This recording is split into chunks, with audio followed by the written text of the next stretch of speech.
Assalamualaikum warahmatullahi wabarakatuh.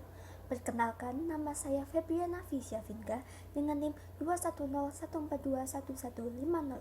Di sini saya akan menjelaskan tentang pendekatan yang digunakan dalam analisis pemilihan bahasa.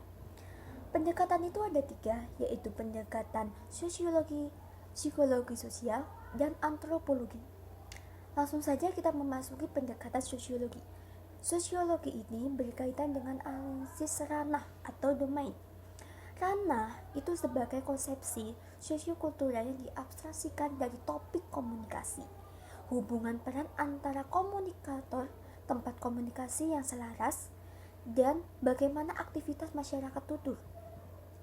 Atau faktor-faktor itu disebut dengan lokasi, topik, dan partisipan. Kemudian adanya konsepsi teoretis yang menandai situasi interaksi itu berdasarkan pada pengalaman yang terikat pada tujuan dan kewajiban yang sama, seperti keluarga, ketetanggaan, agama, dan pekerjaan. Sebagai contoh, apabila penutur itu berbicara di rumah, maka dengan anggota keluarganya mengenai topik yang ada di dalam ranah keluarga itu. Kemudian dalam analisis domain ini adanya diagnosia. Diagnosia ini ada 2, yaitu rendah dan tinggi. Rendah itu berhubungan dengan yang cenderung dengan keluarga. Kemudian yang tinggi itu dengan bahasa yang formal atau dalam ranah pendidikan dan pemerintahan. Dalam pendekatan sosiologi ini pernah dilakukan oleh seorang Gottfried yang membahas tentang bahasa Spanyol dengan bahasa Inggris yang memperhatikan 3 komponen kongruen, yaitu orang, tempat, dan topik. Dalam menguji ini, Gottfried menggunakan penyebaran kuesioner, yang kuesioner itu menghasilkan bahwa bahasa Spanyol itu lebih rendah dibanding dengan bahasa Inggris yang diagnosisnya lebih tinggi. Kemudian ada pendekatan psikologi sosial. Pendekatan ini lebih tertarik pada psikologi manusia karena berorientasi pada individu atau motivasi individu itu sendiri.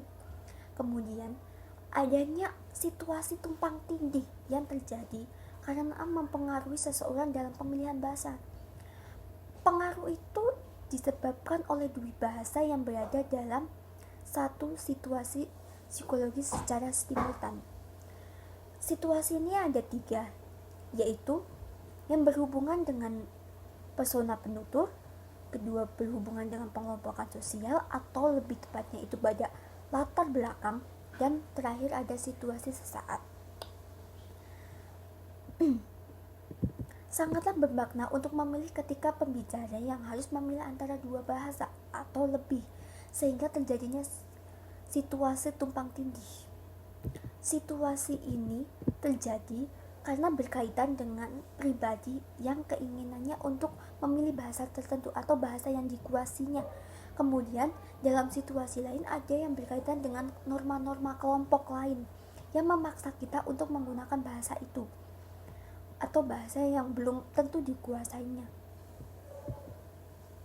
Kemudian ada pendekatan antropologi. Pendekatan ini berhubungan dengan perilaku yang mengungkapkan nilai-nilai sosial budaya karena berhubungan dengan struktur masyarakat. Dan pendekatan ini menggunakan pemilihan bahasa yang mengungkapkan nilai kebudayaannya, kemudian menempatkan nilai-nilai yang tinggi pada perilaku tak terkontrol yang alamiah. Hal ini membimbing mereka menggunakan penelitian yang disebut observasi partisipan.